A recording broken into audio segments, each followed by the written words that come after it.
ഇവിടെ നമ്മൾ ഉടമ്പടിയുടെ ധ്യാനത്തിൽ എനിക്ക് തോന്നണത്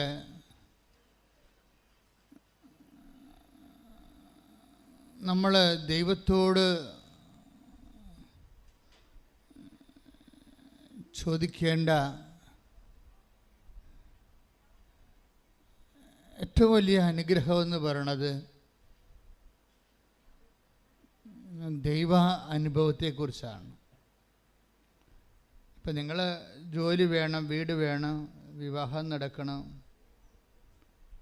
ജപ്തി നടപടി ഒഴിവാകണം, അങ്ങനെ ഒത്തിരിയേറെ സങ്കടം വരുന്ന ഒത്തിരിയേറെ ജീവിത വിഷയങ്ങളോട് നമ്മൾ ഏറ്റുമുട്ടുകയല്ലേ. കച്ചവടം നടക്കുന്നവർക്ക് ഇപ്പം ബിസിനസ്സിലുണ്ടാകുന്ന തകർച്ച,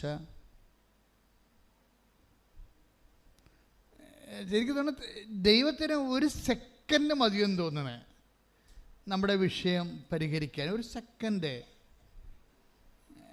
കഴിഞ്ഞ ദിവസങ്ങളിൽ ഇവിടെ ഞാൻ നിൽക്കുമ്പോൾ ഒരു മനുഷ്യൻ എഴുതിക്കൊണ്ട് വന്നിരിക്കുന്നത് 33 കോടി രൂപ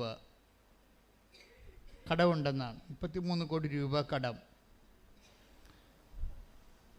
അപ്പോൾ വെള്ളച്ചീട്ടിലാണല്ലേ ഈ കുടുംബ പ്രശ്നങ്ങൾ പറയുന്ന വെള്ളച്ചീട്ടാണ് അല്ലേ. അതായത് കടവന്നവർ പരീക്ഷക്കാർക്ക് കുങ്കുമ നിറമുള്ള അല്ലെങ്കിൽ ഓറഞ്ച് നിറമുള്ള സീറ്റായിരിക്കും. +1കാർക്ക് +2കാർക്ക് നീല നിറമുള്ള ചീട്ടാണ്. ആ ചീട്ട് കടം പറയാം വിഷയം. അപ്പോൾ കുടുംബ പ്രശ്നങ്ങൾ പറയുന്നത് വെള്ളച്ചീട്ടിലാണ്. വെള്ളച്ചീട്ട് വായിച്ച് നോക്കിയപ്പോൾ എഴുതിയിരിക്കുന്നത് 33 കോടി രൂപ കടമാണ്. അപ്പോൾ അതുമാത്രം എഴുതിയിട്ടുള്ള എൻ്റെ അടുത്ത് 33 കോടി രൂപ കടം. അപ്പോൾ ഞാനത് ചോദിച്ചു, ഇത് എന്താണിത്, പരിഹാരം എന്തെങ്കിലും മനസ്സിലുണ്ടോ എന്ന് ചോദിച്ചു.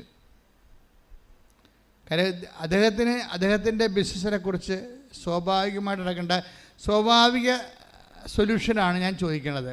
അതായത് ഡിവൈൻ സൊല്യൂഷനുണ്ട്. അയാൾക്ക് വേണ്ടത് മാനുഷിക സൊല്യൂഷനല്ലേ വേണ്ടത്. അപ്പോൾ അതിന് സ്വാഭാവികമായി അദ്ദേഹത്തിൻ്റെ ബിസിനസ്സുമായിട്ട് ചേർന്ന എന്താണ് സൊല്യൂഷനാണ് മനസ്സിലുള്ളതെന്ന് ചോദിച്ചു. അമ്മയടുത്ത് വന്ന് പറയണ മുമ്പ് നമ്മളത് ചോദിക്കുമല്ലോ. അത് ചിലത് ഞാൻ ചോദിക്കും. അപ്പോൾ അദ്ദേഹം പറഞ്ഞ്, അച്ഛാ ഗൾഫിൽ എൻ്റെ ഒരു ഓർഡർ റിജക്റ്റ് ചെയ്തതെന്ന് പറഞ്ഞു. അപ്പോൾ അത് 32 കോടി രൂപയുടെ ഓർഡറാണ് റിജക്റ്റ് ചെയ്തിരിക്കുന്നത്. കമ്പനി വരെ സ്കോഷായിപ്പോയി, സ്മാഷ്. അത് കമ്പനി നിലവില്ലാത്ത രീതിയിൽ കമ്പനി ലോക്ക്ഡൗണായി. അതാണ് പ്രശ്നം. അപ്പോൾ അത് ഒരു മെയിൽ അയാൾക്ക് കഴിഞ്ഞ ദിവസങ്ങൾ വന്നായിരുന്നു. നിങ്ങളുടെ റിജക്റ്റ്, നിങ്ങൾ ഓർഡർ പ്ലാസ്റ്റിക് എന്തോ ഉണ്ടാക്കി കൊടുക്കണ ജോലിയാണ്. പ്ലാസ്റ്റിക് ഉൽപ്പന്നങ്ങളെ അദ്ദേഹം പുതിയ സിസ്റ്റം അനുസരിച്ച് യൂറോപ്യൻ ഓർഡറിന് പറ്റുന്ന രീതിയിലുള്ള പുതിയ യന്ത്രങ്ങളൊക്കെ സംഘടിപ്പിച്ചിട്ട് ഉൽപ്പന്നത്തിൽ മികവുണ്ടാക്കി ഒക്കെ വന്നപ്പോൾ ഓർഡർ പോയി.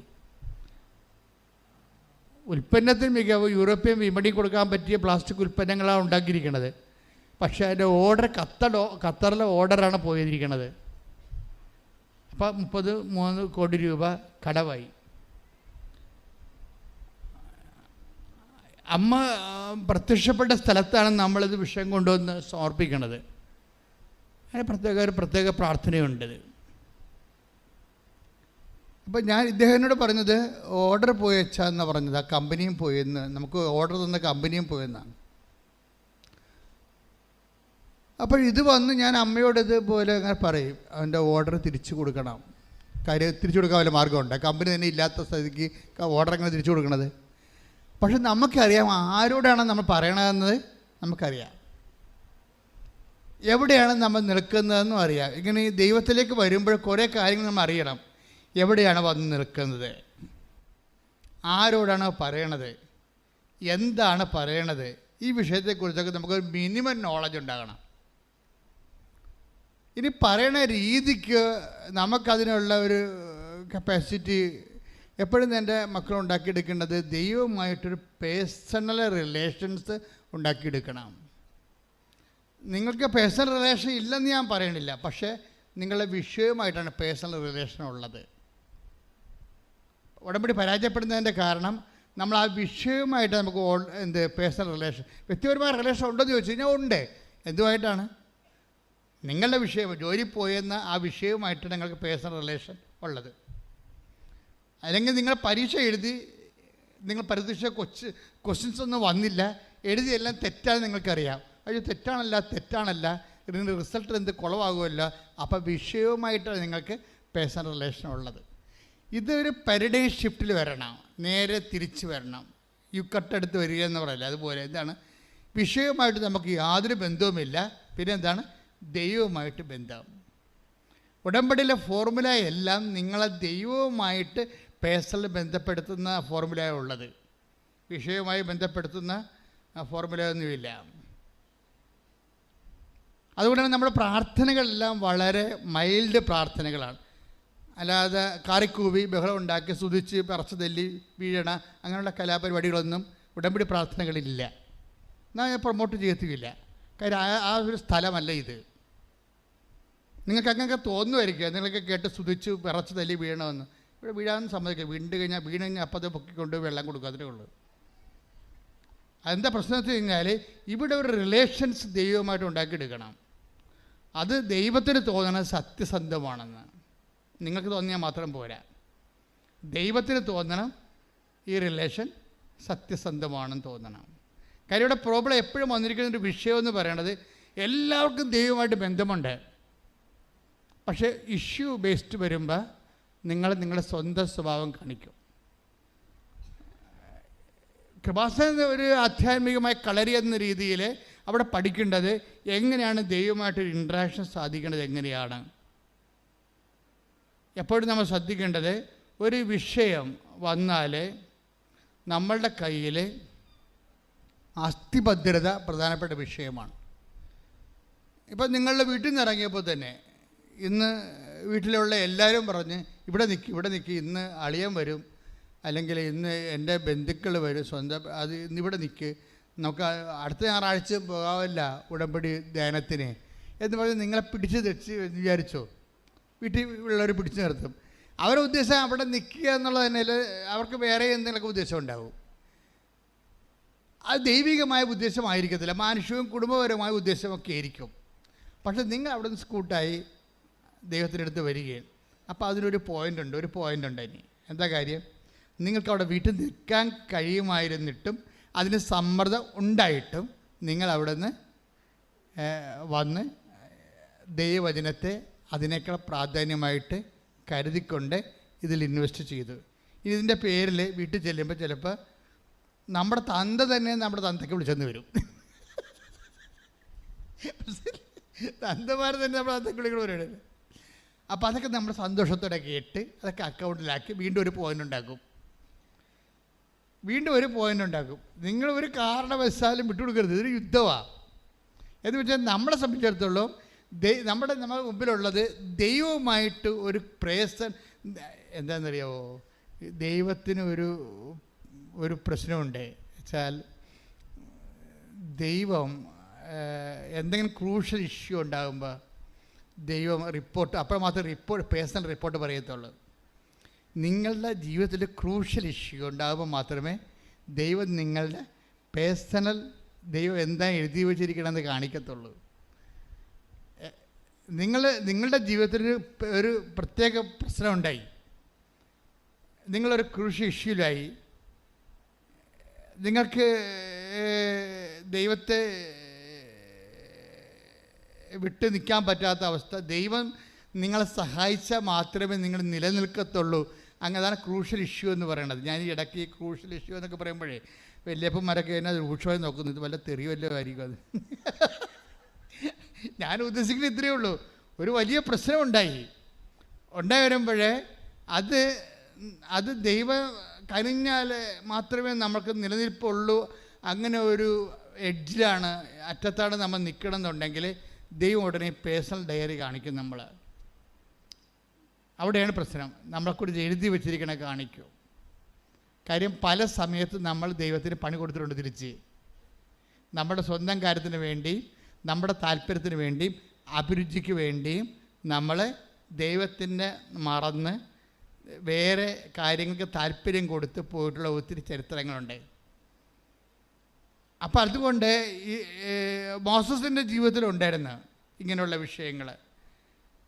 അപ്പോൾ ദൈവം പറഞ്ഞു, മോസസിനെ കുറിച്ച് നിങ്ങൾ കമൻറ്റ് ചെയ്യേണ്ട, ഐ നോ ഹിം എന്ന് പറഞ്ഞു. അതാണ് പ്രശ്നം. അത് പറയണം. Take the word of God. ശ്രദ്ധിക്കട്ടെ. ഹല്ലേലൂയ. പുറപ്പാട് 33:17. ഇത് കേട്ടെ. പുറപ്പാട് 33:17 എന്താ പറയണേ? കർത്താവ് മോശയോട് പറഞ്ഞു, നീ ആവശ്യപ്പെട്ട ഈ കാര്യവും ഞാൻ ചെയ്യും. എന്തെന്നാൽ നീ എൻ്റെ പ്രീതി നേടിയിരിക്കുന്നു, നിന്നെ എനിക്ക് നന്നായി അറിയാം. ഇതാണ് പ്രശ്നം. നീ എൻ്റെ പ്രീതി നേടുക എന്ന് മരപ്പെട്ടിക്കും പറ്റും. പക്ഷേ അവസാനം പറഞ്ഞത് ഇത്തിരി പെസകാണ്. എന്താണ്? നിന്നെ എനിക്ക് ഫോർ ഗുഡ് ഓർ ബാഡ്, നന്നായിട്ടായാലും മോശമായിട്ടായാലും ഐ നോ യു. ഇതിൽ നിന്ന് നമുക്ക് രക്ഷപ്പെടാൻ പറ്റത്തില്ല. നന്നായിട്ടായാലും മോശമായിട്ടായാലും എനിക്ക് നിന്നെ അറിയാം. അപ്പം മോസസിനെ കുറിച്ച് അറിയാവുന്നത് നന്നായിട്ടാണ്. അതാ വിഷയം.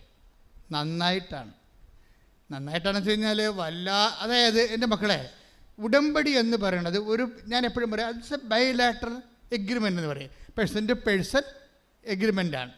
അതോടുകൂടി നമ്മൾ ഒരു തീരുമാനം എടുത്തിരിക്കുകയാണ്. എന്താണ്?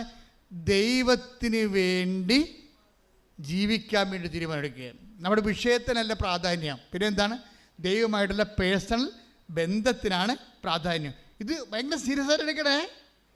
മോസസ് ഈ കണ്ട ജനങ്ങളെ മുഴുവനും ഈജിപ്തിൽ നിന്ന് വിളിച്ചിറക്കി മരുഭൂമിയിലൂടെ കൊണ്ടുപോകുമ്പോഴും ആ മനുഷ്യന് ദൈവത്തോട് മാത്രമായിരുന്നു കൂറ്, ജനങ്ങളോടുള്ള കൂറ്, ദൈവത്തോടെ കൂറ്. അതുകൊണ്ടാണ് ദൈവം പറയണത്, ഒരിക്കൽ മോസസ് സീനായ മലമുകളിലേക്ക് പോയി, പിന്നെ കാണാണ്ടായി. 5-6 ദിവസത്തെക്കുറിച്ച് മോസസിനെക്കുറിച്ച് ഒരു പിടിയുമില്ലാതെ. അപ്പം കുറേ ജനങ്ങൾ പറഞ്ഞ്, ജനങ്ങളുടെ കൂട്ടത്തിൽ എപ്പോഴും പ്രതിപക്ഷം ഉണ്ടാകും, ദൈവത്തിൻ്റെ പ്രതിപക്ഷം. കുടുംബത്തിലുണ്ട്, നിങ്ങളുടെ കുടുംബത്തിലുണ്ടാകും ദൈവത്തിൻ്റെ പ്രതിപക്ഷം. ദൈവത്തിൻ്റെ ഭരണകക്ഷ്യം ഉണ്ടാകും, ദൈവത്തിൻ്റെ പ്രതിപക്ഷം ഉണ്ടാകും. എന്തെങ്കിലും ഒരു ഇഷ്യൂ ഉണ്ടായി, കെട്ടിയെടുത്ത് ആലപ്പുഴ പോയില്ല, എന്നിട്ട് ഉണ്ടാക്കിയ ഇവിടെ ചോദിക്കൂ, എടി ഞാൻ വേല എടുത്തിട്ടാണ് കഞ്ഞി വെക്കുന്നത്, അല്ലാതെ ഉടമ്പടി എടുത്തിട്ടല്ല. അതാണ് ദൈവത്തിൻ്റെ പ്രതിപക്ഷം. അവനവരോ വേണ്ട. അത് എന്തെങ്കിലും ഈടറവ് വരുമ്പോൾ മാത്രമേ അത് ദൈവത്തിൻ്റെ പ്രതിപക്ഷം വരത്തുള്ളൂ. അല്ലെങ്കിൽ മിണ്ടാതെ അടങ്ങി ഒതുങ്ങി അവിടെ ഇരുന്നുള്ളൂ. നീ സാക്ഷ്യം പറഞ്ഞു കഴിഞ്ഞാൽ നിനക്ക് അനുഗ്രഹം കിട്ടി സാക്ഷ്യം പറഞ്ഞു എന്ന് പറഞ്ഞു ഒരു ഓയൊക്കെ വെച്ചാൽ അവിടെ ഇരുന്നോളൂ, കുഴപ്പമില്ല, ഉപദ്രവം ചെയ്യത്തില്ല. പക്ഷേ എന്തെങ്കിലും നമ്മളുടെ ജീവിതത്തിൽ വിശ്വാസത്തിന് എതിരെ സംഭവിച്ചാൽ ഈ പ്രതിപക്ഷം ശക്തി പ്രാപിക്കും. ഉടനെ ആങ്ങളെയാകാം, ചിലപ്പോൾ അയൽവാസിയാകാം, അപ്പനാകാം, അമ്മയാകാം, എല്ലാവരും വരും, രംഗത്ത് വരും. അപ്പോൾ അക്കാലങ്ങളിലൊക്കെ നിങ്ങൾ ചെയ്യേണ്ട സംഭവിച്ചു കഴിഞ്ഞാൽ അവർ പറഞ്ഞാൽ ശരിയായിരിക്കുമോ അറിയത്തില്ല എന്ന് പറയരുത്. നിങ്ങൾ സ്റ്റാൻഡ് എടുക്കണം. ദൈവത്തിൻ്റെ കൂടെയുള്ള ജീവിതത്തിൽ കോംപ്രമൈസ് ഇല്ലാത്ത, ഒത്തുതീർപ്പില്ലാത്ത സ്റ്റാൻഡ് എടുക്കണം. ഇതെല്ലാം പോയിൻറ്റ്സായിട്ട് മാറും. പോയിൻറ്റ്സായിട്ട് മാറി വരുമ്പോൾ കുറച്ച് കഴിയുമ്പോൾ ദൈവം തന്നെ പേഴ്സണലായിട്ട് നിങ്ങളുടെ മുമ്പിൽ പ്രത്യക്ഷമാകും പോലെയുള്ള അനുഭവങ്ങളുണ്ടാവും. അതുകൊണ്ടാണ് അച്ഛൻ ആദ്യമേ പറഞ്ഞത്, മക്കളെ വിഷയത്തെ പ്രാധാന്യം കൊടുക്കരുത്. നിങ്ങൾ ഉടമ്പടി എടുക്കുമ്പോൾ ചിന്തിക്കേണ്ട, ദൈവമേ ഞാനും നീയുമായിട്ടൊരു വ്യക്തിപരമായ ബന്ധമുണ്ടാകാൻ അത് ദൈവാനുഭവത്തിന് വേണ്ടി എന്നെ, മനസ്സിലായില്ലേ? ഉടമ്പടി പ്രാധാന്യം കൊടുക്കണത് എന്തിനാണ്? ദൈവാനുഭവം എന്ന് പ്രാർത്ഥിച്ചേ. കർത്താവേ, ഞാൻ ചെയ്ത ഉടമ്പടി പാലിച്ചുകൊണ്ട് ഞാനും ദൈവവും തമ്മിലെ സ്വകാര്യമായ ഒരു ബന്ധത്തിന്റെ ദൈവിക അനുഭവത്തിനായി എന്നെ സഹായിക്കണമേ. ശ്രുതികട്ടെ. ഹല്ലേലൂയ. അപ്പൊ മോസസിനോട് ദൈവം എന്താ പറഞ്ഞത്? എനിക്ക് നിന്നെ നന്നായി അറിയാം. അതെന്താ അറിവെന്ന് പറയണത്? വല്ലാത്ത ഒരറിവാണ്. ദൈവത്തെ നമ്മളെക്കുറിച്ചുള്ള അറിവ്, അതാണ് നമ്മളുടെ ഉടമ്പടിയുടെ ഒരു നിയോഗം എന്ന് പറയണത്. കർത്താവേ, എന്നെക്കുറിച്ച് നല്ലതറിയാൻ, നന്നായി അറിയാൻ ഈ ഉടമ്പടിയിലൂടെ എന്നെ സഹായിക്കണമേ. അപ്പോൾ ദൈവത്തിനായിരിക്കണം പ്രാധാന്യം. നിങ്ങളുടെ ജോലി, വീട്, വിവാഹം ഇതൊക്കെ നിസ്സാരമാണ്. ഞാൻ പറഞ്ഞു, ആ മനുഷ്യൻ്റെ കാര്യം 33 കോടി രൂപ കടമുണ്ട്. അപ്പോൾ ഞാൻ ചോദിച്ചു, ഇതെങ്ങനെയാണ് ഇത് വർക്കൗട്ട് ചെയ്യണത്? നിങ്ങളുടെ മനസ്സിൽ വല്ല ഐഡിയ ഉണ്ടോ? അപ്പോൾ അച്ഛാ, അത് കമ്പനി പൂട്ടിപ്പോയി, ഓർഡർ ക്യാൻസലായി, അതാണ് എൻ്റെ അവസ്ഥ എന്ന് പറയും.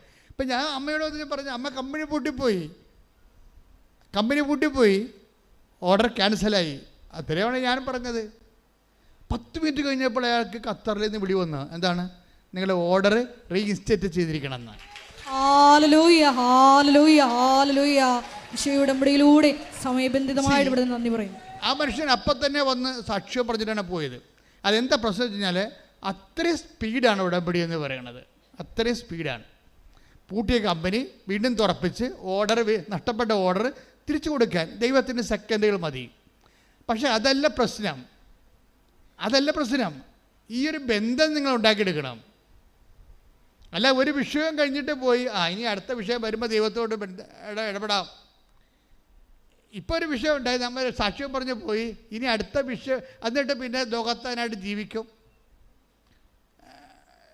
എന്നിട്ട് പിന്നെ അവസാനം പിന്നെ ഒരു വിഷയം ഉണ്ടാകുമ്പോൾ വീണ്ടും ദൈവത്തിലേക്ക് വരുമ്പോൾ ദൈവം പറയും, എനിക്ക് നിന്നെ അറിയാം എന്ന് പറയും.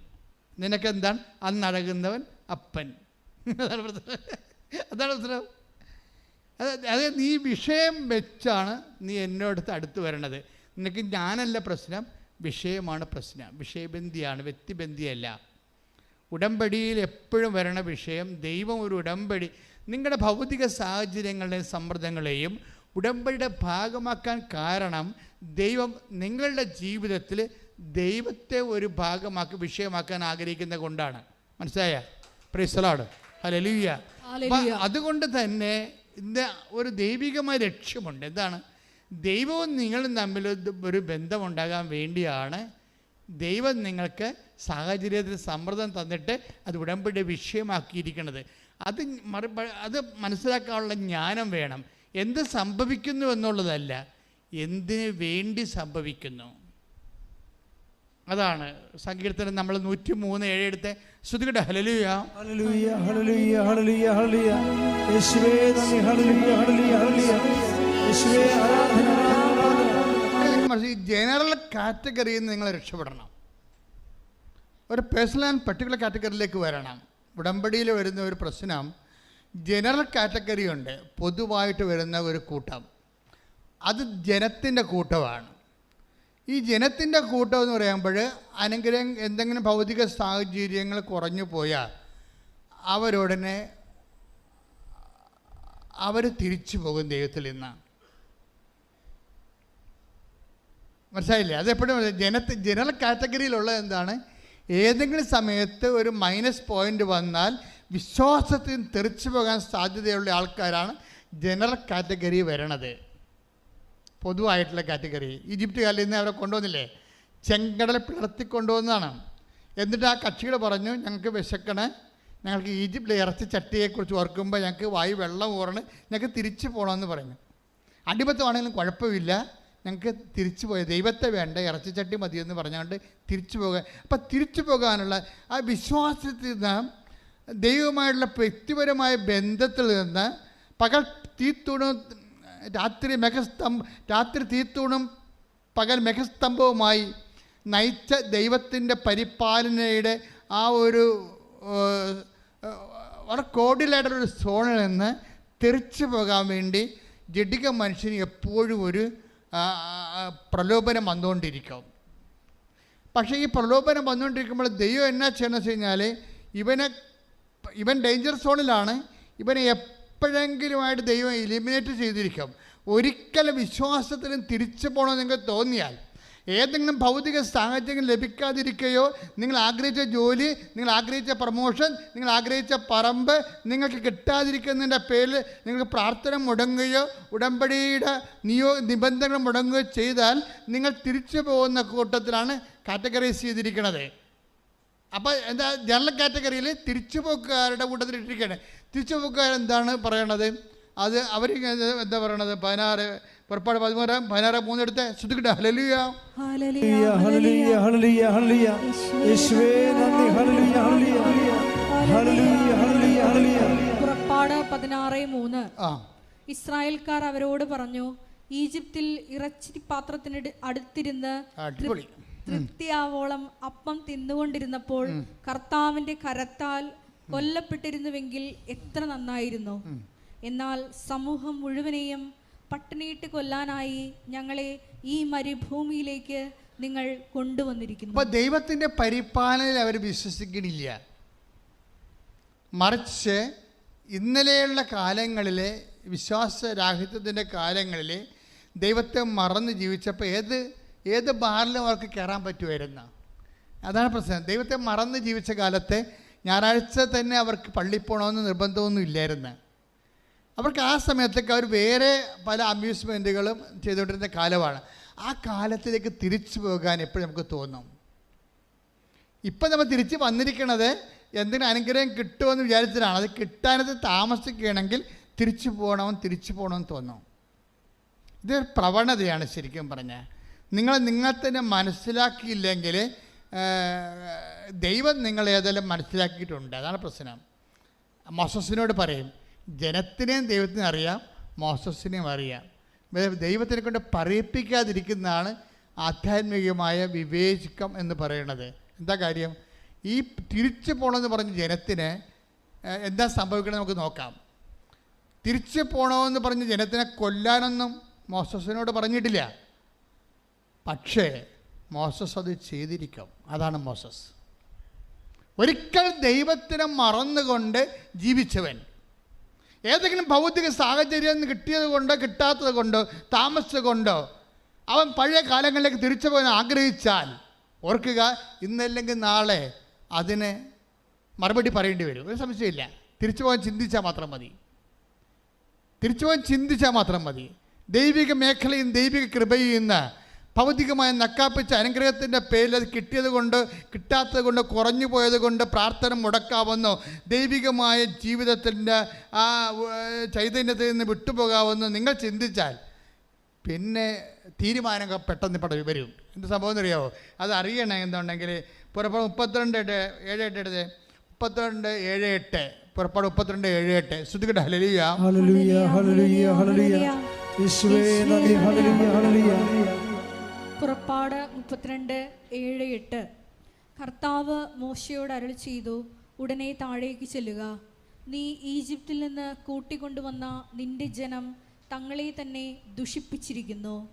ഞാൻ നിർദ്ദേശിച്ച മാർഗത്തിൽ നിന്ന് അവർ പെട്ടെന്ന് വ്യതിചലിച്ചിരിക്കുന്നു. പെട്ടെന്ന് ഉടമ്പടിയിൽ നിന്ന് പെട്ടെന്ന് പോവുകയാണ് ജനം. സീനായി എന്ന് ഉടമ്പടി കൊടുത്തതിന് ശേഷം ജനം പെട്ടെന്ന് ഉടമ്പടിയിൽ 6 ദിവസമായിട്ട് മോസസിനെ കണ്ടില്ല. 6 ദിവസമായിട്ട് നമ്മൾ വിചാരിച്ച അനുഗ്രഹങ്ങളിൽ നമുക്ക് കിട്ടണില്ല എന്നുണ്ടെങ്കിൽ ചില ആൾക്കാർ പെട്ടെന്ന് ഉടമ്പടിയിൽ നിന്ന് പോകും. ആ പെട്ടെന്നുള്ള വാക്ക് ഉപയോഗിക്കേണ്ട കാര്യമുണ്ടാ? നമ്മൾ കാണിക്കുന്ന കാട്ടായമാണ് ആ സംഭവം. നീ താഴേക്ക് ചെല്ലുക. ഒന്നുകൂടെ വായിച്ചത്. കർത്താവ് മോശയോട് അരുളി ചെയ്തു എന്ന് പറഞ്ഞേ. കർത്താവ് മോശയോട് അരുളി ചെയ്തു, ഉടനെ താഴേക്ക് ചെല്ലുക. നീ ഈജിപ്തിൽ നിന്ന് കൂട്ടിക്കൊണ്ടുവന്ന നിന്റെ ജനം എന്റെ ജനം തങ്ങളെ തന്നെ ദുഷിപ്പിച്ചിരിക്കുന്നു. ഞാൻ നിർദ്ദേശിച്ച മാർഗത്തിൽ നിന്ന് ഉടമ്പടിയാണ്. ഞാൻ നിർദ്ദേശിച്ച മാർഗം എന്ന് പറഞ്ഞ ഉടമ്പടിയാണ്. ഞാൻ നിർദ്ദേശിച്ച മാർഗത്തിൽ നിന്ന് അവർ പെട്ടെന്ന് വ്യതിചലിച്ചിരിക്കുന്നു. Praise the Lord. അപ്പൊ ഉടമ്പടിയിൽ നിന്ന് ജഡിക മനുഷ്യർക്ക് പെട്ടെന്ന് വ്യതിചലിക്കാൻ പറ്റും. ഉടമ്പടിയുടെ നിബന്ധനകളിൽ നിന്ന് നിനക്ക് പെട്ടെന്ന് വ്യതിചലിക്കാൻ പറ്റിയാൽ നിന്റെ തല ചോപ്പ് ചെയ്യാൻ സമയമായെന്ന് നടത്താം. എന്നുവെച്ചാൽ ചായ അടിക്കാനല്ല, വെട്ടിക്കളയാൻ.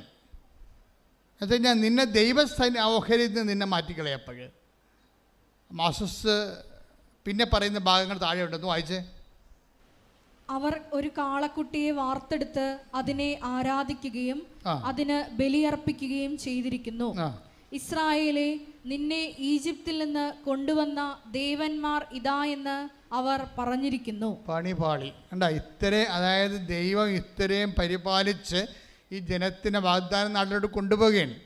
അതിൻ്റെ മധ്യത്തിൽ വാഗ്ദാനം പ്രാപിക്കുന്നതിൻ്റെ ഇനി സമയങ്ങൾ മാത്രം ബാക്കി നിൽക്കുമ്പോഴേ ഈ ജനത്തിന് ഉടനെ ജനം പറയണേ, ഒരു ഏതെങ്കിലും ഒരു കാലത്ത് ഉടമ്പടി കാലത്ത് ഒരു 0 hour ഉണ്ടാകും.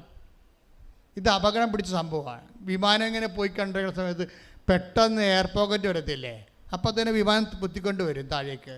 അപ്പോൾ നമ്മളവർക്ക് ഇപ്പോൾ ഇത് താഴേക്ക് വീഴുമെന്ന്, പിന്നെ അത് നേരെ ആകും. അപ്പോൾ ഉടമ്പടി കാലത്ത് ഏതെങ്കിലും സമയത്ത് ഉടമ്പടി എടുത്തതിനേക്കാൾ കഷ്ടമായിട്ടുള്ള ജീവിതാനുഭവങ്ങളുണ്ടാകും നമുക്ക്. ഉടമ്പടിയിലൂടെ നമ്മൾ പോവുകയാണ്. പക്ഷേ ഏതെങ്കിലും ഒരാഴ്ച അല്ലെങ്കിൽ ഒരു മാസം കഴിയുമ്പോൾ നമ്മൾ ഉടമ്പടി എടുക്കുന്നതിന് മുമ്പ് നമുക്കുണ്ടായതിനേക്കാൾ ക്ലേശം പിടിച്ച ചില സാഹചര്യങ്ങൾ വരും. അത് നമ്മൾ മനസ്സിലാക്കണം. അത് ഇതിനകത്തുള്ളതാണത്. ഇപ്പം നോക്കിയാൽ ഉടമ്പടി ജനമാണ്. മോസസിനെ കാണാനില്ല, ദൈവത്തിനെ കാണാനില്ല, പ്രാർത്ഥിക്കാൻ പറ്റണില്ല, പ്രാർത്ഥനയുടെ ഉത്തരമില്ല, എല്ലാത്തിനും പ്രാർത്ഥിക്കുന്നതിന് ഘടകവിരുദ്ധമായ സംഭവങ്ങളാണ് നടന്നുകൊണ്ടിരിക്കുന്നത്. അപ്പോൾ ജനം എന്താ വിചാരിക്കണത്? ജനം ഉടനെ മനസ്സുകൊണ്ട്, അവരാരും നടന്നു പോകാൻ പറ്റത്തില്ല, പക്ഷെ അവർ മനസ്സുകൊണ്ട് തിരിച്ചുപോയി. എന്താ പറഞ്ഞ? മനസ്സുകൊണ്ട് ഞാൻ തിരിച്ചുപോയി. ഒരിക്കൽ തിരിച്ചു പോകണമെന്ന് വിചാരിച്ചവൻ എപ്പോഴായാലും അവൻ തിരിച്ചു പോയിരിക്കും. ഒരിക്കൽ തിരിച്ചു പോകണമെന്ന് വിചാരിച്ചവൻ, ഇപ്പം ചില ആൾക്കാർ നോൻപിന് വെള്ളം അവിടെ നിർത്തിയിട്ടില്ലേ, എന്നിട്ട് ഈസ്റ്ററിനെ ഘോഷിക്കാമെന്ന് പറഞ്ഞിരിക്കണില്ലേ? പേപ്പട്ടി നിൻ്റെ കാര്യത്തിൽ തീരുമാനമായിട്ടുണ്ട്. ഒരു സംശയമില്ല, നീ ദൈവത്തെ വഞ്ചിക്കുകയാണ്. നീ തിരിച്ചു പോകണമെന്ന് തീരുമാനിച്ചിരിക്കുന്നോ? നോൻപ് കഴിയുമ്പോൾ അടിച്ചു പൊളിക്കാൻ തീരുമാനിച്ചിരിക്കുന്നോ? എന്നാൽ പിന്നെ ഇപ്പം അടിച്ചു പൊളിക്കാൻ പറ്റില്ല. നീ എന്താ ദൈവത്തെ പറ്റിക്കണേ? അപ്പോൾ തിരിച്ചു പോകണമെന്ന് തീരുമാനിക്കുന്നവൻ എപ്പോഴായാലും തിരിച്ചു പോയിരിക്കും. ഓർക്കുക, തിരിച്ചു പോകണമെന്ന് പ്രവണത ഉള്ളവൻ്റെ പുസ്തകത്തിൽ ദൈവം എന്നെ നിനക്കറിയാവുന്ന തന്നെ എഴുതിയിരിക്കണത്. നിന്നെ എനിക്ക് അറിയാവുന്ന തന്നെ എഴുതിയിരിക്കണത്. ദൈവത്തിന് എഴുതുന്ന ഒരു വാക്കാണത്. ദൈവത്തിൻ്റെ പുസ്തകത്തിൽ എഴുതുന്ന വാക്കാണത്. എന്താണ്? നിന്നെ എനിക്കറിയാവുന്ന. വേറെ ഒന്നും എഴുതത്തില്ല, വിശദീകരണമൊന്നുമില്ല. ദൈവത്തിൻ്റെ അനന്ത ജ്ഞാനത്തിൽ വിശദീകരണം ടക്കാന്ന് വന്നുകൊണ്ടിരിക്കും. പക്ഷേ എഴുതണ ഇത്രയേ ഉള്ളൂ. എന്താണ്?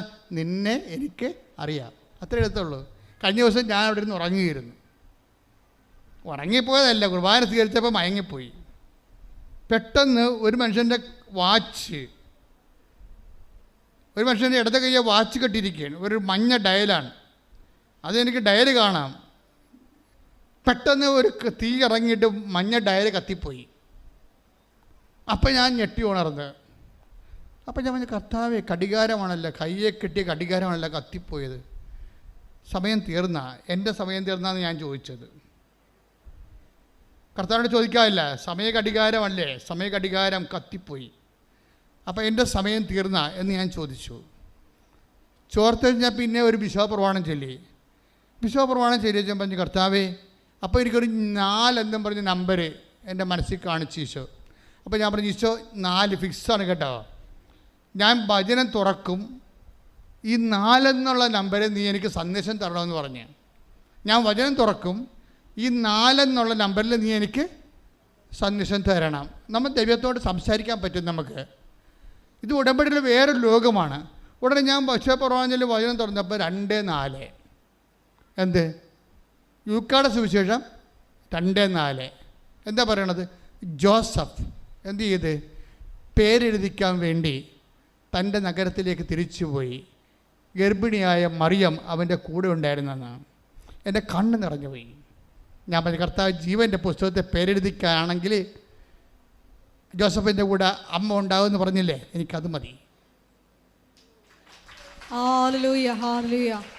അതാണ്. അപ്പോൾ അവർ ഗർഭിണിയാന്ന് എഴുതിയിട്ടുണ്ട് അതിനകത്ത്. അവർ വാഗ്ദാന പേടകമാണെന്ന്.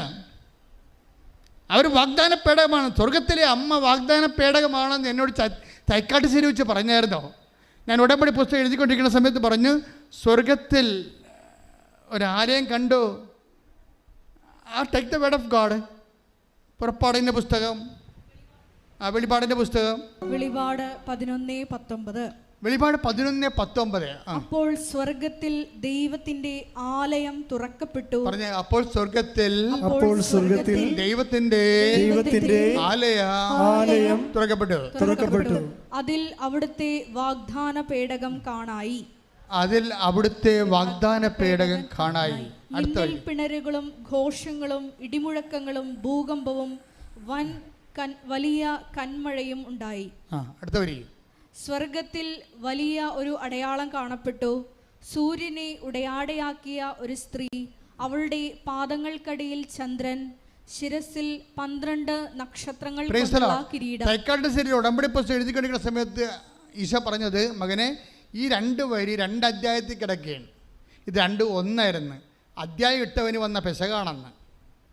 അദ്ദേഹം തിരിച്ചറിവ് വന്ന പെസകാണെന്ന്. എന്ന് വെച്ച് കഴിഞ്ഞാൽ അതായത് 11ഉം 12ഉം ആ വചനമെല്ലാം ഒന്നാണ്. അതായത് സ്വർഗത്തിൽ അടയാളം കാണപ്പെട്ടു, വാഗ്ദാന പേടകം കാണപ്പെട്ടു. പിന്നെ ആ വാഗ്ദാന പേടകം ആരാണ്? ഒരു സ്ത്രീയാണെന്ന്, അവൾ ഗർഭിണിയായിരുന്നെന്ന്. അപ്പം അമ്മയാണ് വാഗ്ദാന പേടകം എന്നാണ് പറയണത്. Praise the Lord. ഈ വാഗ്ദാന പേടകമായ അമ്മയോടാണ് നമ്മൾ ഉടമ്പടി ചെയ്തിരിക്കുന്നത്. അതാണ് ഉടമ്പടി മാതാവെന്ന് പറയുന്നത്. എന്നോട് പറഞ്ഞത്, നിൻ്റെ കാലം എപ്പോൾ എത്തിയാലും നിൻ്റെ കൂടെ അമ്മ ജീവൻ്റെ പുസ്തകത്തിൽ പേരെഴുതിക്കുന്ന സ്ഥലത്തേക്ക് കൂടെ വരുമെന്നാണ്. ശ്രദ്ധിക്കട്ടെ. അപ്പോൾ എൻ്റെ മക്കളെ, നമ്മൾ എന്തെല്ലാം അനുഗ്രഹങ്ങളെക്കുറിച്ചാണ് നിങ്ങൾ സ്വപ്നം കാണുകയും അതിൽ അമിതമായ പ്രാധാന്യം കൊടുക്കുകയും ചെയ്യുമ്പോൾ എനിക്ക് തോന്നുന്നത് ഉടമ്പടിയിൽ ഏറ്റവും കൂടുതൽ പ്രാധാന്യം കൊടുക്കേണ്ട നിയോഗം എന്ന് പറയുന്നത് ദൈവാനുഭവമാണ്. ദൈവാനുഭവത്തിന് പ്രധാന ഒന്നാമത്തെ ദൈവാനുഭവം, ഒന്നാമത്തെ നിയോഗം എന്ന് പറയുന്നത് എനിക്ക് ദൈവത്തെ അനുഭവിക്കണം, എനിക്ക് ദൈവത്തെ കാണണം, എനിക്ക് ദൈവത്തിന് വേണ്ടി ജീവിക്കണം, ദൈവത്തിൻ്റെ കൂടെ ആയിരിക്കണം. അങ്ങനെയാണ് നിൻ്റെ മനസ്സെങ്കിലേ ബാക്കിയെല്ലാം എളുപ്പമാകും. നീ ഇത് അവസാനത്തെ കാരണമായിട്ട് പോലും എഴുതണില്ലല്ലോ. അവസാനം ഒന്നുമില്ലേ, കെട്ടിച്ചു വിട്ട മകളുടെ കാര്യം എഴുതി വെക്കും. കെട്ടിച്ചു വിട്ട മകൾക്ക് എഴുതണ്ടെന്നല്ല കാര്യം, എഴുതാനുള്ള എല്ലാം എഴുതിയെങ്കിലും സ്വന്തം കാര്യം മാത്രമേ എഴുതത്തുള്ളൂ, കുടുംബത്തിലുള്ള കാര്യം മാത്രമേ എഴുതത്തുള്ളൂ. അത് ചില ആൾക്കാർ മാത്രമേ അയൽവാസികളുടെ കാര്യം എഴുതത്തുള്ളൂ. പിന്നെ ഞാനിപ്പോൾ വണ്ടിയും കാശും മുടക്കി ഇടിയും കൊണ്ട് വേർപ്പഴിച്ച് ഇവിടെ പുഴുങ്ങി ഇവിടെ ഇരുന്നിട്ട് നടുകടകാർ എഴുതാനാണ് എൻ്റെ കാര്യം നടക്കണ്ട അവിടെ എന്ന് പറയും. അതോടുകൂടി ഉടമ്പടിക്ക് തീരുമാനമാകും. എന്താ കാര്യം? നീ ലോകത്താനാ, നീ ദൈവിക ജീവൻ നിന്നിൽ വസിക്കണില്ല. നീ സ്വന്തം വയറ്റിപ്പഴപ്പിന് വേണ്ടി മാത്രം കെട്ടിയെടുത്ത് വണ്ടിയും കയറി ഇവിടെ വന്നിരിക്കണം. ആ ദൈവത്തിന് എന്തിനാ പിടികൊടുക്കണേ? ദൈവത്തിന് പിടികൊടുക്കരുത്, മറിച്ച് ദൈവം നമ്മളെ പിടിക്കണം. ശ്രദ്ധിക്കട്ടെ. ഹല്ലേലൂയ.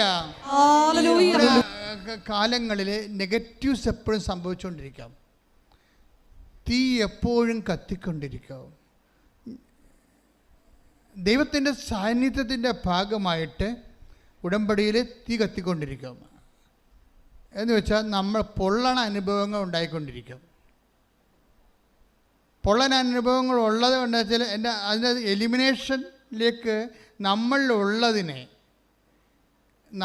ഇപ്പോൾ തന്നെ നമ്മളുള്ള സ്മിർനായിലെ സഭ, take the word of God. വെളിപാട് എടുത്ത് 3:2 എടുത്ത് 3:2. വെളിപാട് 3:2. ഉണരുക, നിന്നിൽ ആസന്ന മരണമായി അവശേഷിക്കുന്നതിനെ ഉത്തേജിപ്പിക്കുക. പറഞ്ഞ് ഏറ്റു പറഞ്ഞ് ഉണരുക, നിന്നിൽ ആസന്ന മരണമായി അവശേഷിക്കുന്നതിനെ ഉത്തേജിപ്പിക്കുക. എപ്പോഴും ഉടമ്പടിയിൽ എപ്പോഴും തീയിലാണ് ഈ ഉടമ്പടി ചെയ്യണത്. എപ്പോഴും നമ്മളിവിടെ കൊണ്ടുവന്ന് പുസ്തകം ഇവിടെ കൊണ്ടുവന്ന് നിങ്ങളുടെ നിയോഗം ഇടുന്നത് ഒരു വിഷയം.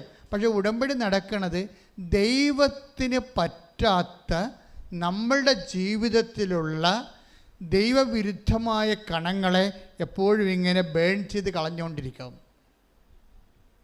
എന്നിട്ട് ക്ഷമ, ദയ, നന്മ, വിശ്വസ്തത, ആത്മസംയമനം.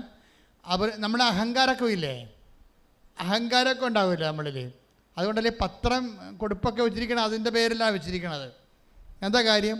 പത്രം കൊടുക്കണമെങ്കിൽ അതിനു വേണ്ടി നമ്മുടെ ദുരഭിമാനം കളഞ്ഞിട്ട് മാത്രമേ നമുക്കതൊക്കെ ചെയ്യാൻ പറ്റത്തുള്ളൂ. ബേൺ ചെയ്യാൻ വേണ്ടി ഒത്തിരി സംഭവങ്ങളായി വെച്ചിട്ടുണ്ടേ, ബേൺ ചെയ്ത് കളയാൻ വേണ്ടി. കാര്യം നമുക്ക് ആവശ്യമില്ലാത്ത ദുരഭിമാനം, നമ്മുടെ വീട്, നമ്മുടെ പറമ്പ്, നമ്മുടെ ജാതി, നമ്മുടെ വർഗം, നമ്മുടെ തറവാട്, നമ്മുടെ സൗന്ദര്യം, നമ്മുടെ സ്കൂളിലും കോളേജിലൊക്കെ നമ്മുടെ നിലപാട്, ഇങ്ങനെയൊക്കെ കുറേ സംഭവങ്ങളില്ലേ.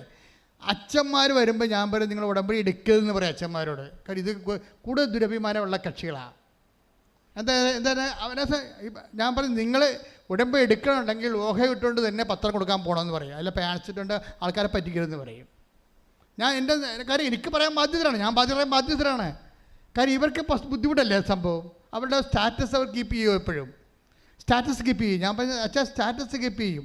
അതുകൊണ്ട് അച്ഛനേക്കാൾ നേരത്തെ വേറെ ആൾക്കാർ ദൈവാനുഗ്രഹം മേടിച്ചിട്ട് പോകും.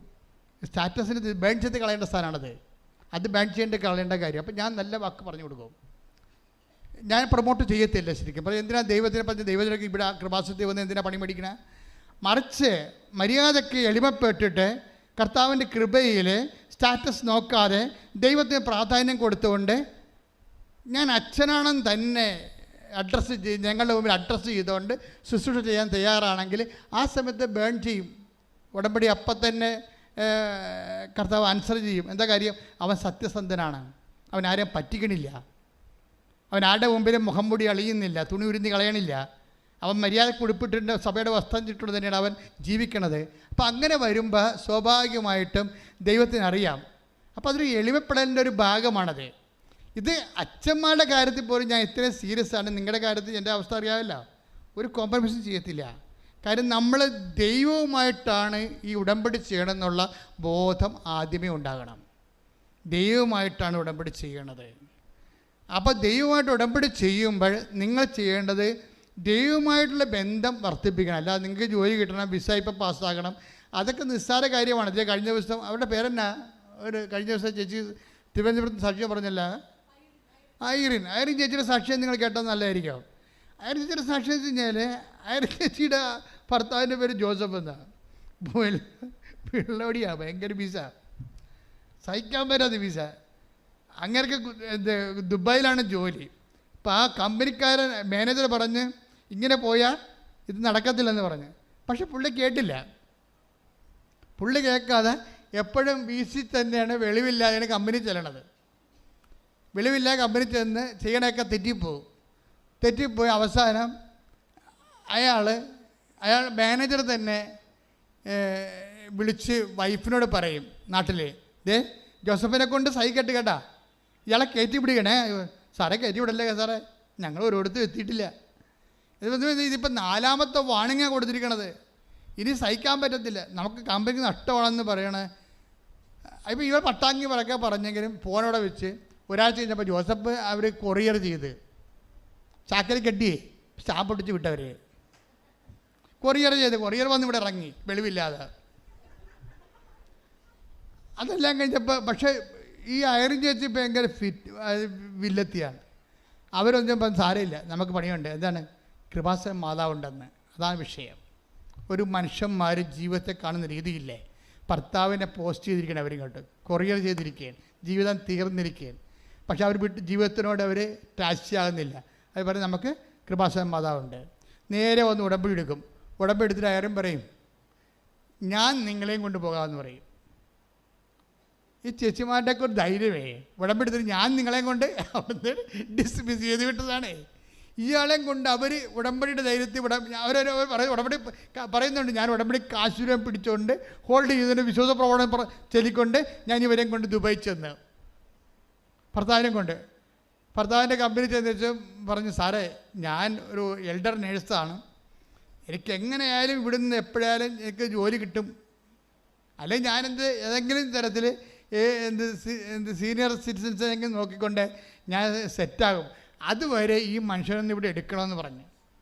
അപ്പോൾ അയാൾ പറഞ്ഞു എടുക്കണ പ്രശ്നമില്ല, ഇയാളെ ഞങ്ങൾ ഡിസ്മിസ് ചെയ്യണമെന്ന് നിങ്ങളെ വിളിച്ച് പറഞ്ഞതാണ്, ഇയാളെക്കൊണ്ട് ഞാൻ സൈകെട്ടെന്ന് പറഞ്ഞിട്ട് ഇവർ എടുക്കത്തില്ല, അമ്പിനും മില്ലും എടുക്കത്തില്ല. അപ്പോൾ ഉടനെ ഇവർ തിരികത്തിച്ച് വെച്ച് പച്ചത്തിരിയും നീലത്തിരിയൊക്കെ കത്തിച്ച് മാതാവിൻ്റെ അടുത്ത് കാര്യം സെറ്റാക്കി കഴിഞ്ഞപ്പോൾ ഒരു സംഭവം നടന്ന. എന്താ സംഭവം എന്നറിയാമോ? ദുബായ് ഗവൺമെൻറ് അന്ന് വരെ ചെയ്യാത്തൊരു സംഭവം ചെയ്ത്. എന്താണ്? ഇന്ത്യക്കാരൻ്റെ വിസ ക്യാൻസലാക്കി കളഞ്ഞു. ഇന്ത്യക്കാരൻ്റെ മൊത്തം വിസ ക്യാൻസലാക്കി കളഞ്ഞു. അതോടുകൂടി എന്നാ പറ്റിയത്? ഇങ്ങനെ അതോടുകൂടി ഈ ജോസഫിന് പകരം വേറെ ഒരുത്തനെ എടുത്തായിരുന്നു ഇന്ത്യയിൽ നിന്ന്. അയാൾ അങ്ങോട്ട് പോകാൻ വേണ്ടി നിൽക്കുമ്പോഴേ ഇപ്പം നിയമം വന്നിരിക്കുകയാണ്. എന്താണ്? വിസ ക്യാൻസലായെന്ന്. ഇപ്പം വിസ ഉള്ളത് ആർക്കാണ്? ജോസഫിനെ മാത്രം. ജോസഫിനെ തിരിച്ചെടുത്തവർ. ആ ഉടമ്പടി എക്സിക്യൂട്ട് ചെയ്ത ചേച്ചിയാണ് അതിൻ്റെ താരം.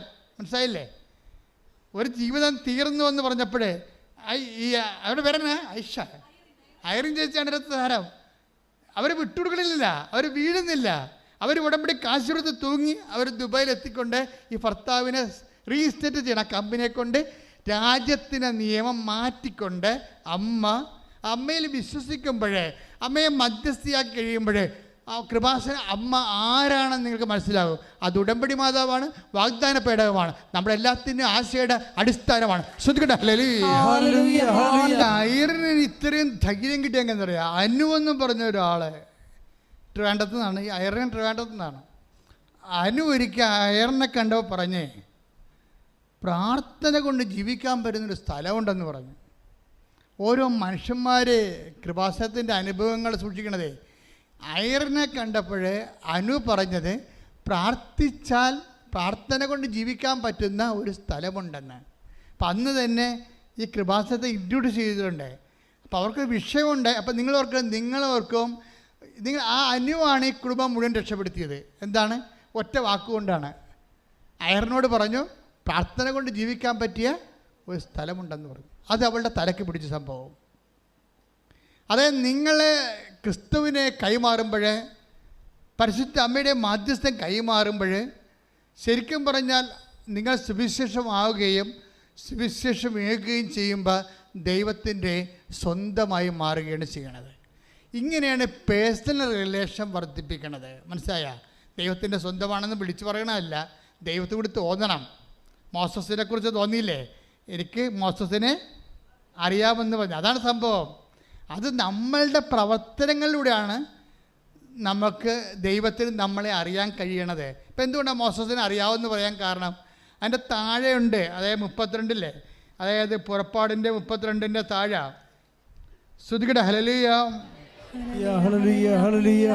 32:14 താഴെ വായിച്ച് ശ്രുതികട ഹല്ലേലൂയ. യേശുവേ നന്ദി. ഹല്ലേലൂയ ഹല്ലേലൂയ ഹല്ലേലൂയ ഹല്ലേലൂയ ഹല്ലേലൂയ. പുറപ്പാട് 32:14. തൻ്റെ ജനത്തിനെതിരായുള്ള തീരുമാനത്തിൽ നിന്ന് അവിടുന്ന് പിന്മാറി. മോശ കൈകളിൽ 2 ഉടമ്പടി പത്രികകളുമായി താഴേക്കിറങ്ങി. പലകകളുടെ ഇരുവശങ്ങളിലും എഴുത്തുണ്ടായിരുന്നു. പലകകൾ ദൈവത്തിൻ്റെ കൈവേലയും അവയിൽ കൊത്തിയിരുന്നത് അവിടുത്തെ കൈയെഴുത്തുമായിരുന്നു. നിങ്ങൾ ഈ ഒരു ഭാഗം വായിച്ച 32:14 നിൽക്കണം നമ്മളെ പുറപ്പാട്. ഇവിടെ സംഭവിക്കണമെന്ന് വെച്ച് കഴിഞ്ഞാൽ, ദൈവം ഈ ജനത്തെ നശിപ്പിക്കാൻ വേണ്ടി പോകുമ്പോൾ മോസസ് ദൈവത്തോട് പട്ടാങ്ങി പറയും. ദൈവത്തോട് പറയും, അങ്ങനെ നീ നശിപ്പിക്കരുത്. നശിപ്പിച്ച ഒരു പ്രശ്നമുണ്ട്. എന്താണ്? വാഗ്ദാന നാട് കാണിക്കാം, അവകാശമായി നൽകാമെന്നും പറഞ്ഞാണ് ഈജിപ്തിൽ നിന്ന് നീ ഇവരെ കൊണ്ടുപോകുന്നത്. അപ്പം നിനക്കതിനുള്ള ദൈവത്തിനുള്ള കഴിവില്ലാത്ത കൊണ്ടാണ് മരുഭൂമി വെച്ച് അവരെ കൊന്നു കളഞ്ഞതെന്ന് ഈജിപ്തുകാർ പറഞ്ഞാൽ പിന്നെ എനിക്ക് സഹിക്കാൻ പറ്റത്തില്ല, ഞാൻ പിന്നെ ജീവിച്ചിരിക്കത്തില്ലെന്ന് പറയാം. ആര്? ദൈവത്തിന് എന്തെങ്കിലും അപമാനം സംഭവിച്ചാൽ മോശ പറയുകയാണ്, ഞാൻ പിന്നെ ജീവിച്ചിരിക്കത്തില്ലെന്ന്. ഇതാണ് അവർ തമ്മിലുള്ള ബന്ധം.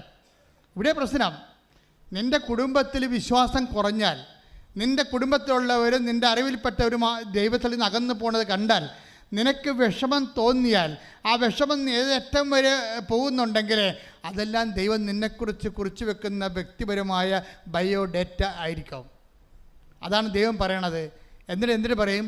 ഉടനെ ദൈവം പറയുകയാണ്, പുറപ്പാട് 32:14, ദൈവം ഈ ജനത്തെ നശിപ്പിക്കുക എന്നുള്ള തീരുമാനത്തിൽ നിന്ന് പിന്തിരിഞ്ഞു വന്ന് ആ മോസസിൻ്റെ മാധ്യസ്ഥത്തിൽ ജനത്തെ തെറ്റ് ചെയ്ത് ജനത്തെ ദൈവം വെറുതെ വിടും.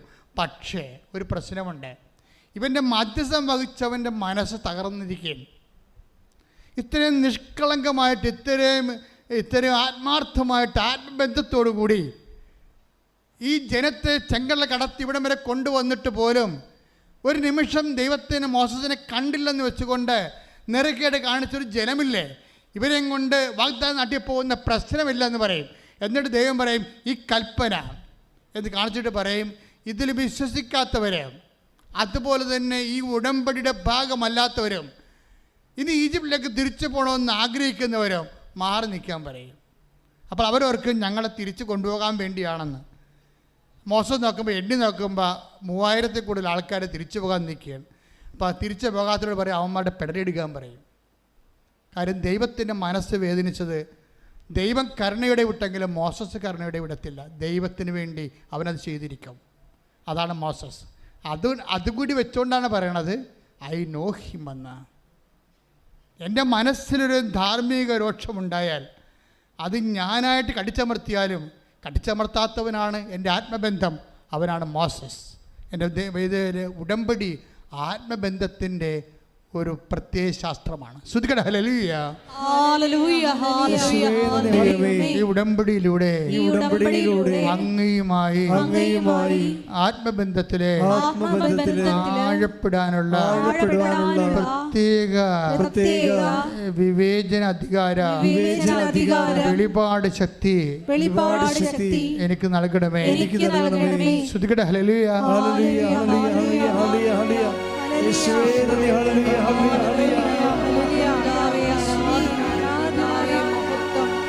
ആത്മബന്ധത്തിലെ ദൈവവുമായിട്ട് നിങ്ങൾ ചെയ്യുന്ന ഓരോ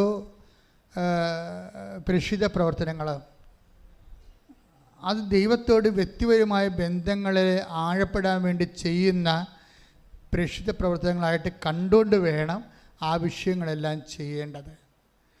ഉടമ്പടിക്കാലം വരെ എന്തെങ്കിലും ചെയ്ത് എന്തെങ്കിലും ഒപ്പിച്ച് ഒരു ഫങ്ഷണറി ആയിട്ട് നിങ്ങൾക്ക് വേണമെങ്കിൽ ജീവിക്കാൻ പറ്റും. അതുകൊണ്ട് തന്നെ ഉടമ്പടി സ്ലോ ആയിട്ട് വരാൻ സാധ്യതയുണ്ട്. ഉടമ്പടി കാലത്ത് ഉടമ്പടിയുടെ ചില നിബന്ധനകളെ ഭംഗന്തരേണം നിറവേറ്റിക്കൊണ്ട് നിങ്ങൾക്ക് ഒരു താത്വികമായിട്ടും സാങ്കേതികമായിട്ടൊക്കെ ഉടമ്പടി ചെയ്യാൻ പറ്റും. പക്ഷെ അപ്പോഴും സ്ലോ ആയിപ്പോവും. പലരുടെ ഉടമ്പടിക്ക് അനുഗ്രഹം ഇങ്ങനെ സ്ലോ ആകേണ്ട കാര്യമില്ലേ? ഈ ഉടമ്പടി തരണ കാലത്ത് കർത്താവ് പറഞ്ഞ ഉടമ്പടി ഉടനടി അനുഭവം എന്നാണ് പറഞ്ഞത്. ബിഷപ്പ് എന്നെ വിളിച്ചിട്ട് പറഞ്ഞു അങ്ങനെ എഴുതാൻ പറ്റത്തില്ലെന്ന് പറഞ്ഞുകൊണ്ടാണ് ഞാനത് മാറ്റിയത്. പിതാവിനെ അനുസരിച്ചുകൊണ്ട് മാറ്റിയതാണ്, അല്ലെങ്കിൽ മാറ്റേണ്ട കാര്യമില്ല എനിക്ക്. പക്ഷെ ഉടമ്പടി ഇപ്പോഴും ഈശോ പറഞ്ഞത് എന്താണ്? കഴിഞ്ഞ ദിവസം അയ്യപ്പൻ എന്ന് പറഞ്ഞൊരു ആൾ സാക്ഷ്യം പറഞ്ഞു. നിങ്ങൾ അയ്യപ്പൻ്റെ സാക്ഷ്യം കിടപ്പുണ്ട്. അയ്യപ്പൻ തൃശ്ശൂർക്കാരനാണ്. അപ്പം അദ്ദേഹത്തിൻ്റെ മകൻ പെട്ടെന്ന് ഡിസ്ക് ബൾജായിട്ട് അരക്കെട്ടിന് താഴേക്ക് മൊത്തം മരവിച്ചു പോയി, ശരീരം മൊത്തം മരവിച്ചു പോയി. കുറേ ട്രീറ്റ്മെൻറ്റ് കഴിഞ്ഞിട്ടും മരവിപ്പ് തന്നെ. കുറേ ട്രീറ്റ്മെൻറ്റ് കഴിഞ്ഞ് മരവിപ്പ് തന്നെ, മാറ്റമില്ല. മരവിക്കണം എന്ന് പറയുന്നത് വല്ലാത്ത മരവിപ്പാണ്. സൂചി കൊണ്ട് കുത്തിയാൽ പോലും തൊടയിൽ അറിയത്തില്ല. അപ്പോൾ എന്തൊരു മരവിപ്പായിരിക്കും അത്. നടക്കാൻ പറ്റത്തില്ല, കിടപ്പാണ്. പിന്നെ എന്താ വെച്ച് കഴിഞ്ഞാൽ മൂത്രം ഒഴിച്ചാൽ പോലും അറിയാതെ അവസാനം മൂത്രമൊഴിച്ചാൽ പോലും മൂത്രം പോയതായിട്ട് അറിയത്തില്ല. അങ്ങനെ അവസ്ഥയായി. അപ്പോൾ അദ്ദേഹത്തിനോട് പലരോടും പറഞ്ഞു, ഇത് ഈ ഡോക്ടേഴ്സ് കുറേ ചികിത്സയെല്ലാം കഴിഞ്ഞു, പല സ്ഥലത്തും പോയ ആശുപത്രി ഒന്നും ഇവിടെ പേരൊന്നും ഇവിടെ പറഞ്ഞ ആവശ്യമില്ലല്ലോ. അവർക്ക് പോകാൻ പറ്റുന്ന എല്ലാ സ്ഥലത്തും പോയി. പിന്നെ അവസാനം പറഞ്ഞ് ചിലർ പറയും രോഗമൊന്നും കാണുന്നില്ല, സൈക്കോളജിക്കൽ പ്രോബ്ലം ആണെന്ന് പറഞ്ഞ്. എന്നാൽ പിന്നെ സൈക്കാട്രിസ്റ്റ് അടുത്തും പോയി. എന്നിട്ട് മരവിപ്പിന് മാറ്റമൊന്നുമില്ല, എഴുന്നേക്കാനും പറ്റണില്ല. അവസാനം ആരാണ്ട് ഒരു ടീച്ചറ്, അതൊരു മെൻറ്റർ, ആരാ അവർ?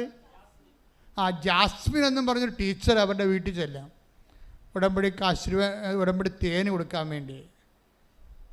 അത് കൊടുക്കാൻ ചെന്നപ്പോൾ അവർക്ക് സംശയം തോന്നി, പറയണോ ഇങ്ങനെ കൃപാസനത്തെക്കുറിച്ച് പറയണോ?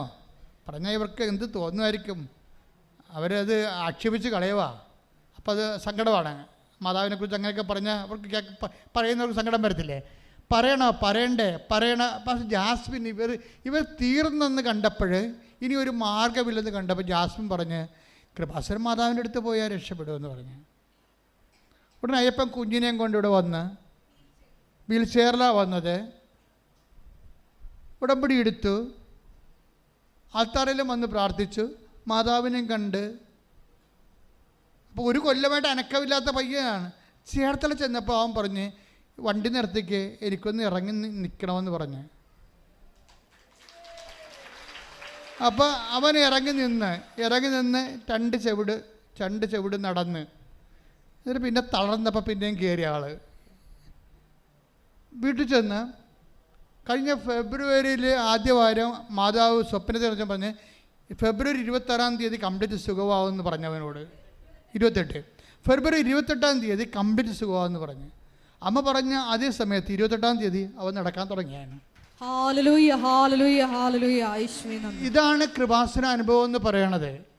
അപ്പം നമ്മളൊന്ന് മനസ്സ് വെച്ച ഒരു സെക്കൻഡ് മതി ഈ വിഷയം. നിങ്ങൾ ആ സാക്ഷ്യം നോക്കണം. ആ സാക്ഷ്യം കിടപ്പുണ്ട്, അയ്യപ്പൻ്റെ സാക്ഷ്യമാണ് ഈ ആഴ്ചത്തെ നല്ല വലിയ സാക്ഷ്യങ്ങളൊന്നും അതാണ്. അതായത് എന്ന് വെച്ച് കഴിഞ്ഞാൽ മുഴുവനും മരവിച്ച് തീർന്നു, ഇനി ഇവിടെ കിടന്ന് മരിച്ചു പോകത്തുള്ളെന്ന് വിചാരിച്ചാലും അമ്മ വന്നൊന്ന് തൊട്ടാൽ അതോട് ജീവൻ തിരിച്ചു കിട്ടും. അപ്പോൾ ഇതാണ് ഉടമ്പടി എന്ന് പറയണത്. അപ്പോഴും നിങ്ങൾക്ക് അത്രയും വ്യക്തമായ കാര്യമാണെങ്കിൽ ആദ്യം തന്നെ നമ്മൾ ചെയ്യേണ്ടത് എന്താണ്? അടയാളം കാണട്ടെ, അടയാളം കാണട്ടെ. അയ്യപ്പൻ്റെ മോന് കാണിച്ചല്ല, എൻ്റെ അപ്പൻ്റെ മോന് കാണിച്ചല്ല, എനിക്ക് കാണിക്കട്ടെ എന്ന് പറഞ്ഞിരുന്നാൽ നടക്കത്തില്ല സംഭവം.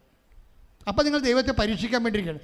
നിങ്ങൾ ചെയ്യേണ്ടത് ആദ്യം ദൈവവുമായിട്ട് ആത്മബന്ധം ഉണ്ടാക്കാൻ നോക്കണം. അപ്പോൾ ദൈവത്തിന് തോന്നണം ദൈവത്തിൻ്റെ മകളാണ്, ദൈവത്തിൻ്റെ മകനാണ്, ഉടമ്പടിക്കാലം കഴിഞ്ഞാലും നീ വിശുദ്ധിയോടെയും ദൈവത്തിന് വേണ്ടി ജീവിക്കുമെന്ന് ദൈവത്തിന് തോന്നിയാൽ ഉടമ്പടി ടൈം ഷോർട്ടായി വരും. അതായത് ഉടമ്പടി നമ്മൾ സാക്ഷികൾക്ക് മനസ്സിലാവും, ഉടമ്പടി വിത്തിൻ നോ ടൈമായി വർക്കൗട്ട് ചെയ്യണത്. അതിന് മാറ്റമൊന്നുമില്ല. സമയമെന്ന് പറഞ്ഞാൽ സമയത്ത് സൃഷ്ടിച്ചിരിക്കുന്നത് തന്നെ ദൈവമാണ്. അതുതന്നെ അതിൻ്റെ വിധാതാവും ദൈവം തന്നെയാണ്. അപ്പം അതുകൊണ്ട് നമ്മളെ സംബന്ധിച്ചിടത്തോളം നമ്മൾ ദൈവത്തിൻ്റെ സ്വന്തമായി തീരുമ്പോൾ ബാക്കിയുള്ളതെല്ലാം ക്രമീകരിക്കപ്പെടുമെന്ന് പറഞ്ഞതിൻ്റെ കാരണം, ഇപ്പോൾ ഉദാഹരണത്തിന് സങ്കീർത്തനം എടുത്ത് 31:15-16 എടുക്കുക. സങ്കീർത്തനം 31:15-16. സങ്കീർത്തനം 31:15-16. എന്റെ ഭാഗധേയം അങ്ങയുടെ കൈകളിലാണ്, ശത്രുക്കളുടെയും പീഡകരുടെയും കൈകളിൽ നിന്ന് എന്നെ മോചിപ്പിക്കണം. എന്ന് പറഞ്ഞ് എൻ്റെ ഭാഗധേയം അങ്ങയുടെ കൈകളിലാണ്. മനസ്സിലായില്ലേ? നമ്മുടെ നിയോഗം എവിടെയാണ് കിടക്കുന്നത്? ഭാഗധേയം എന്ന് പറയുന്നത് എന്താണ്? നമ്മുടെ ഷെയർ, നമ്മുടെ അവകാശം, നമ്മുടെ നിയോഗം, നമ്മുടെ അതായത് 31:15 സങ്കീർത്തനം എന്ന് പറഞ്ഞ എൻ്റെ ഭാഗധേയം അങ്ങയുടെ കരങ്ങളിലാണ്, നിന്റെ കരങ്ങളിലാണ്. 6 ഭാഗധേയമാണ് നമ്മൾ നോക്കണം. 6 ഭാഗധേയം, 6 നിയോഗം. അതെന്താണ്? 6ഉം ദൈവത്തിൻ്റെ കരങ്ങളിലാണ്. അപ്പോൾ ദൈവം ടൈം ഷോട്ട് ചെയ്താൽ പെട്ടെന്ന് ടൈം ഷോട്ടാകും. കാര്യം എന്താണ്? സമയം. അത് ഇംഗ്ലീഷ് ബൈബിൾ ഭയങ്കര രസമാണ്. My time is in your hand. ഭാഗധേയം എന്നല്ല കിടക്കണത്. ഇംഗ്ലീഷ് ബൈബിൾ വായിച്ച് നമുക്ക് മനസ്സിലാവും, my time is in your hand. എൻ്റെ സമയം നിൻ്റെ കയ്യിലാണെന്ന്. കൈയടിച്ച് ശ്രദ്ധിക്കട്ടെ.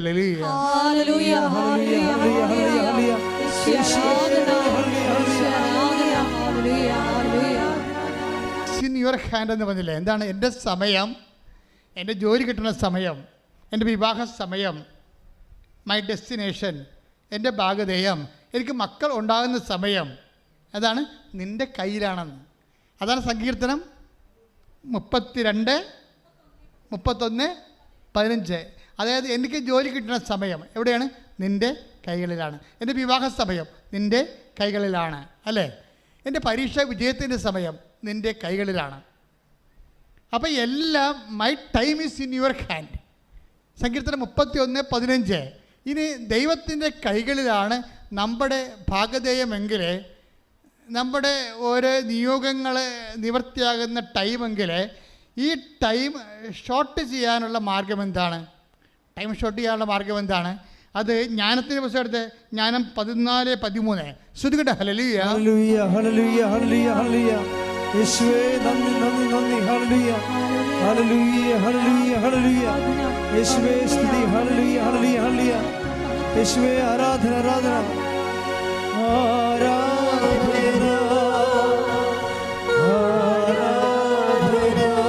4:13.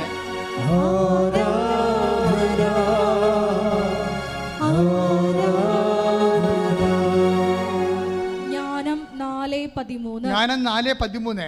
ഹ്രസ്വകാലം കൊണ്ട് പറഞ്ഞേ. ഹ്രസ്വകാലം കൊണ്ട് ചുരുങ്ങിയ കാലം കൊണ്ട്, ഷോർട്ട് ടൈം കണ്ടാ? ഹ്രസ്വകാലം കൊണ്ട് പൂർണ്ണത കൈവരിച്ചതിനാൽ നീതിമാൻ ദീർഘകാലം പിന്നിട്ടു. ഒന്നുകൂടി പറഞ്ഞേ. അത് ഒന്നുകൂടി പറഞ്ഞേ. ഹ്രസ്വകാലം കൊണ്ട് പൂർണ്ണത കൈവരിച്ചതിനാൽ നീതിമാൻ ദീർഘകാലം പിന്നിട്ടു. അതെന്ത് സംഭവം എന്ന് വെച്ച് കഴിഞ്ഞാൽ, ഈ ദിവസങ്ങളിൽ വിജയകുമാർ സാറിൻ്റെ ടോക്ക് നിങ്ങൾ നോക്കിയാൽ മനസ്സിലാകും. അദ്ദേഹത്തിൻ്റെ ഇതുമായി ബന്ധപ്പെട്ട അനുഭവ സാക്ഷ്യങ്ങൾ അദ്ദേഹം സാക്ഷ്യപ്പെടുത്തുന്നുണ്ട്. കഴിഞ്ഞ ചൊവ്വാഴ്ചത്തെ അത് നമ്മൾ ഒപ്പ് ചെയ്തിട്ടുണ്ട്, നോക്കണമേ. അപ്പോൾ എന്താ സംഭവിച്ചു കഴിഞ്ഞാൽ, അതിൽ വരുന്ന വിഷയം, ആ വചനം ഒന്നിനെ പറഞ്ഞ് ജ്ഞാനം 4:13 എന്താ പറയുക? 4:13. ആ, ഹ്രസ്വകാലം കൊണ്ട് പൂർണ്ണത കൈവരിച്ചതിനാൽ ഹ്രസ്വകാലം കൊണ്ട് ചുരുങ്ങിയ കാലം കൊണ്ട് പൂർണ്ണത കൈവരിച്ചതിനാൽ നീതിമാൻ ദീർഘകാലം പിന്നിട്ടു. അപ്പൊ ദീർഘകാലം കൊണ്ട് നേടേണ്ട കാര്യങ്ങളെ നമുക്ക് ഷോർട്ട് ടൈമിൽ നേടാൻ പറ്റും. ദീർഘകാലം കൊണ്ട് നേടേണ്ട കാര്യങ്ങളെ നമുക്ക് ഷോർട്ട് ടൈമിൽ നേടാൻ പറ്റും. എങ്ങനെ, എന്ത് ചെയ്യണം അതിനു വേണ്ടി?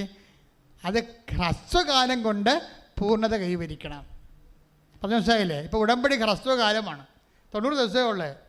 ഈ 90 ദിവസത്തിനുള്ളിൽ പൂർണ്ണത കൈവരിക്കണം. അല്ല പുതുക്കിയിട്ട് പത്രം കൊടുക്കാതെ ഇരിക്കരുത്.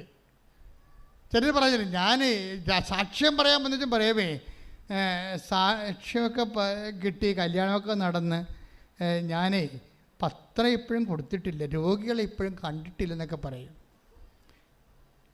അതായത് ഇവിടെ എന്നിട്ട് ഇവർ കെട്ടിയെടുത്ത് കാനഡയിലും അവിടെ യൂറോപ്പിലൊക്കെ ചെല്ലും എന്ന് പറയുമേ, അവിടെ രോഗികളൊക്കെ കാണാൻ ഭയങ്കര പാടാണ്. ഞാൻ പറഞ്ഞു ദൂരദർശനം കൊണ്ട് പോകും, കാണാൻ പറ്റും. വല്ല കഥ ഓരോ ഉടായ്മ പറഞ്ഞുകൊണ്ട് ഇറങ്ങിയിരിക്കണം സാക്ഷ്യം പറയാൻ വേണ്ടി. ഈ ക്യാമറയുടെ കാലിന് പിടി തലക്കറി തല്ലണമെന്നാണ്. അതെന്നാ പരിപാടി വെച്ച് കഴിഞ്ഞാൽ ഇവർ ചെയ്യാത്ത കാര്യം ഇവിടെ പറയുകയാണ്. അതായത് ഈ സമയം വരെ ആ 90 ദിവസം കഴിഞ്ഞ് ദൈവം അനുഗ്രഹിച്ചു. ഇപ്പോഴും രോഗികളെ കണ്ടിട്ടില്ല അവർ, ഇപ്പോഴും പത്രം കൊടുത്തിട്ടില്ല അവർ. പക്ഷെ ബൈബിൾ എന്താ പറയണത്? ഹ്രസ്വകാലം കൊണ്ട് പൂർണ്ണത കൈവരിച്ചാൽ ദീർഘകാലം കൊണ്ട് ദൈവം ചെയ്യാനുള്ളത് ആ ഹ്രസ്വകാലത്ത് ദൈവം ചെയ്യും. അതാണ് ഉടമ്പടിയുടെ പ്രശ്നം. അത് വിജയകുമാർ സാർ എന്താ പറയാൻ കാര്യം എന്താ അറിയാമോ?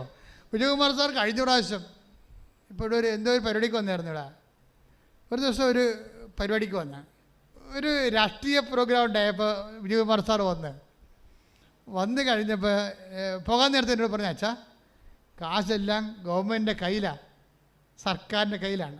പുള്ളിക്ക് പയറും അരിയൊക്കെ ഗവൺമെൻറ് കൊടുക്കുന്ന പരിപാടിയാണ്. നല്ല കാശുണ്ട്, കോടികൾ കിട്ടാനുണ്ട്. പക്ഷേ ഇപ്പം ലോൺ എടുക്കേണ്ടി വരികയാണ്. അതിൻ്റെ പലിശ പോലും ഗവൺമെൻറ് തരത്തില്ല.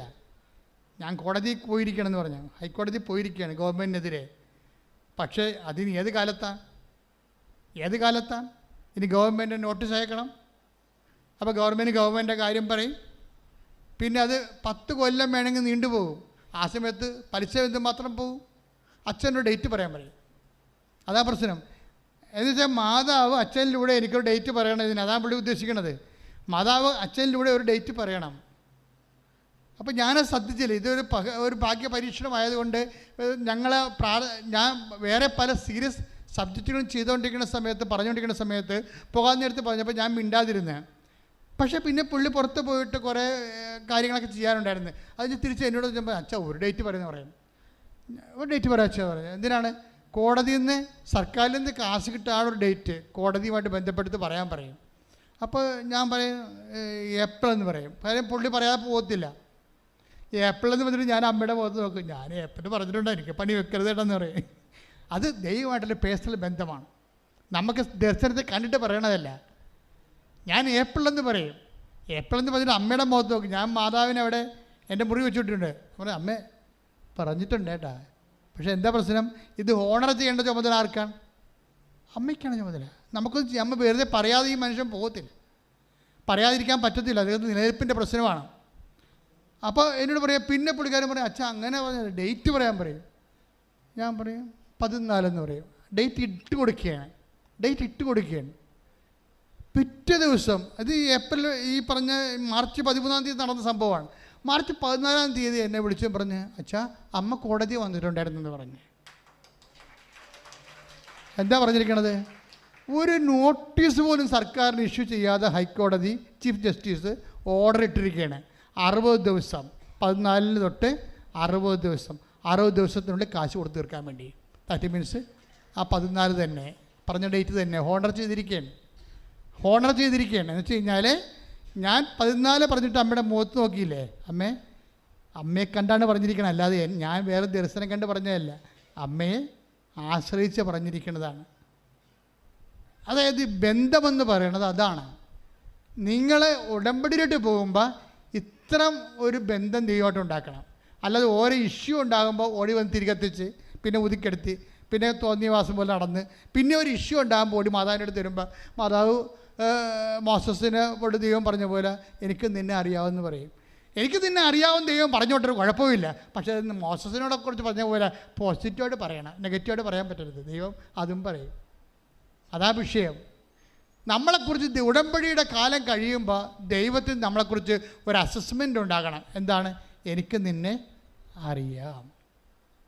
പ്രാർത്ഥിക്കുക. കർത്താവായ ദൈവമേ, മോസസിനോട് നീ പറഞ്ഞതുപോലെ എന്നെക്കുറിച്ച് നീ പറയാൻ അത്രയും ആത്മാർത്ഥമായ ആഴമായ ഒരു ബന്ധം